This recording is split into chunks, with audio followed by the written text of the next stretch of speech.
And I'm very pleased to be joined right now by Mr. Lucas Fiuza, who is the National Secretary for Investment Attraction, Partnerships and Concessions for the Brazilian Ministry of Tourism. Hello. How are you? Thank you. Thank you for having me here. Thank you very much. Thank you for joining us. Can I ask you first, obviously, like everywhere in the world, COVID-19 has impacted the Brazilian economy. So what measures have been put in place to boost investment in travel and tourism? Yes, thank you, Rajan, for the question. At first, as the entire world felt when the pandemic COVID started, the first measures we had to take was just to contain the impact of the problem. So as you know, the tourism industry was the first to be hit, and now it's one of the last to go out of the problem. So we here at the ministry, with the leadership of Minister Marcelo and President Bolsonaro, we focused on three main strategic pillars to contain the impact of the problem at first. The first pillar was focused on consumer relations. So we try to create flexible solutions in between consumers and entrepreneurs in order to absorb the need, the full stop, the paralyzation of the industry. The second one was the pillar was focused on employment relations and in between workers and the tourism sector companies. This ended up creating a solution to many other sectors, not only tourism, but this was a main pillar that we had to work with legal measures, where we made it possible to have some sort of kind of stop the contracts, the working contracts, without big penalties to companies and to employees. And the last pillar was the credit.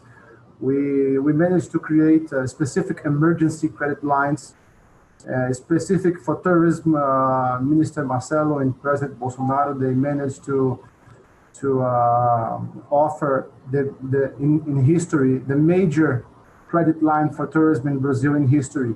So we had about $1 billion provided just through the Ministry of Tourism, the Tourism General Fund that we manage here. $1 billion as emergency credit for the sector.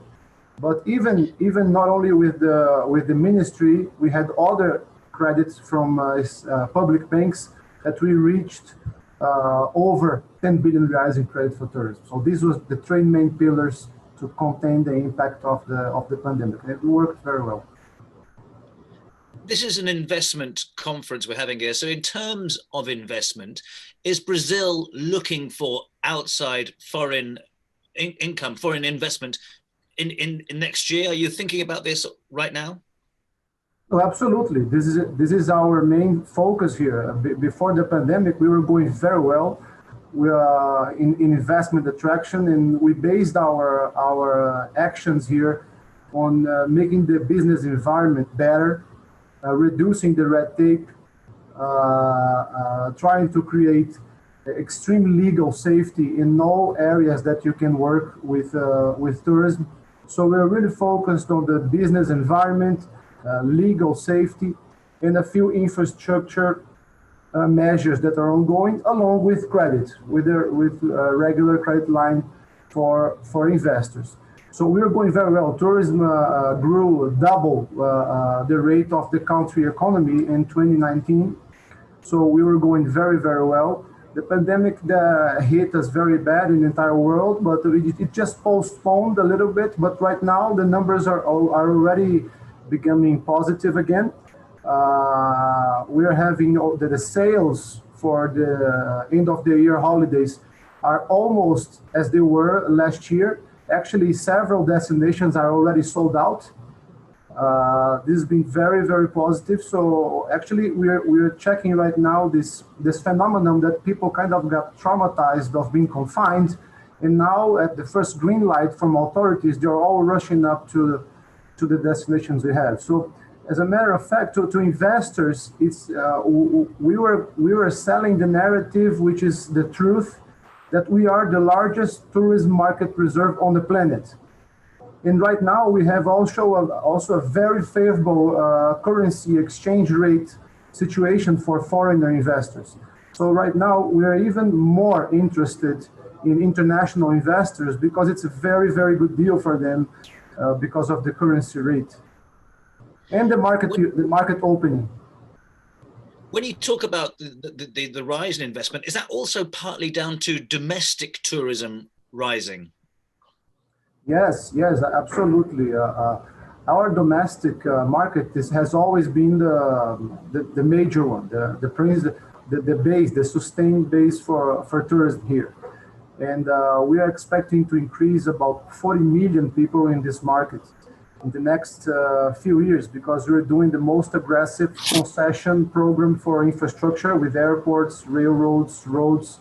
So the tourism connectivity and mobility is being very enhanced now here in the country, especially because of the tendency of short distance travel destinations now that is going on, along with the ecotourism linked to natural resources tourism, which we are a world leader. So yes, we have a lot of investment opportunities, not only aiming the international market, but especially the local market. Our local market, it's self-sustainable. It's very good for business and foreign investors to come here now and help us to explore this market. It's a very big opportunity right now. Do you think the situation at the moment, the circumstances are changing the kind of tourism opportunities that exist now for both investors and for tourists? So in other words, you mentioned the ecotourism. Are we seeing Brazilians going, for example, to smaller places, to cottages, to villas, and being more flexible about the kind of holidays they want? Yes, yes. We are checking this kind of decentralization of the distribution of tourists. It's directly linked to the short-term, to the short distance tendency. So we are seeing this, but it's also this tendency. The market is very creative, and now that we are opening the market of the country, we're really open for business right now. This is the main position of this government is to open the market to the world so we can talk to all investors. So right now we're looking even this new model of operations where several small and cozy operations together are bringing more results than just one massive one. And this is actually being done by the market itself, adapting itself for the new tendencies.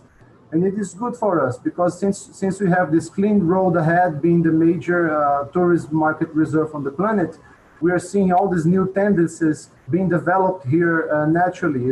What we're doing is just opening the market and letting the entrepreneurs do their magic and provide all these nice products to tourists. So essentially, diversification is actually working really well for you. You have new areas that have not been really constructed on or built on for tourism that can now be available. Yes, yes. The country is very large. We have a continental scale, so we have everything. We have all kinds of biomes of natural resources. We have everything you want, from large cities to extremely wild natural resources. So the diversity, it's our name actually.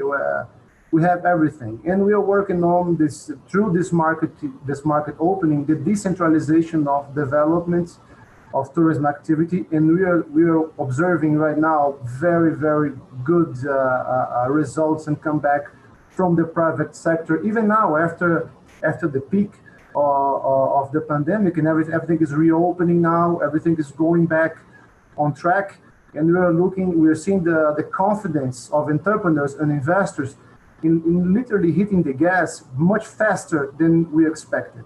And we are helping them out to do so and to have new special products, including areas like the Northeast area, a lot of sun and beach, and the Amazon area, of course, which is about to deliver some world-class products like we have never seen before.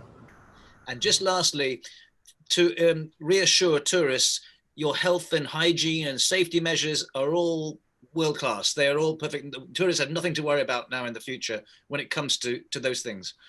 Yes, I'm glad you mentioned. I almost forget this super important issue. Here at the ministry, we developed this safe travel stamp to safe travel certification to the ministry, and this has been a very big success along the country. We have over 25,000 tourism business that already applied, and they keep on going. It's working very well. The market, it's absorbing this culture to have all these protocols, the safety protocols through the ministry. And also the tourists themselves are also absorbing this voluntarily. They've been very worried about this. They have been checking each other mutually. So it's something that there is a synergy between entrepreneurs and tourists in order to have this safety protocols ongoing. So we are very happy about these results. And we have seen some very creative solutions by the public sector too. They created this specific campaign also for the responsible tourist. So they're dividing the responsibility not only with public sector, but with each individual that has to deal with this situation right now. So it has been very successful. Everybody's applying, and the confidence on the tourists and on the entrepreneurs, it's only building up, and we're checking with the numbers. 91% of the hotels of Brazil are already perfectly operating again. Secretary, thank you so much indeed for your time. Thank you very much. Have a nice day. Thank you. But just out of interest, in terms of we're not recording now, so we can stop recording. But just out of interest, internationally, who can come into Brazil now? Actually, we are still we don't have any restrictions, I believe, anymore. But it's still very delicate in between all the discussion on the industry itself to establish safety corridors along major airports. So I believe the tendency in the future is that, at least in the short term, is to have at least these pre-tests before you board.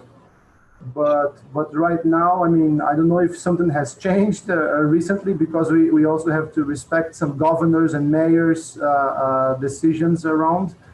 But so far, I believe there are no more restrictions in traveling right now. So are you getting people from other Latin American countries coming, or even outside that? Yes, the international traveling right now, it's taking longer to come back to normal than nationally, of course. It's very different between some countries, but we are also looking to some other issues. They're reducing international tourists here, not only related to COVID. Let's see, some economic issues too. So people like from Venezuela or Argentina or Bolivia, the COVID is also making difficult to travel, but also the economic situation they are right now. So we are looking some differences in the international flux that we have to adapt and observe a few more months to get conclusions about how it's going to be the picture on the long term. I mean, this conference is very much about not the immediate, but the long term, and obviously investment. So yes, we are talking very much about next year and the year beyond that. So yeah, it's very appropriate. Thank you so much. Thank you very much.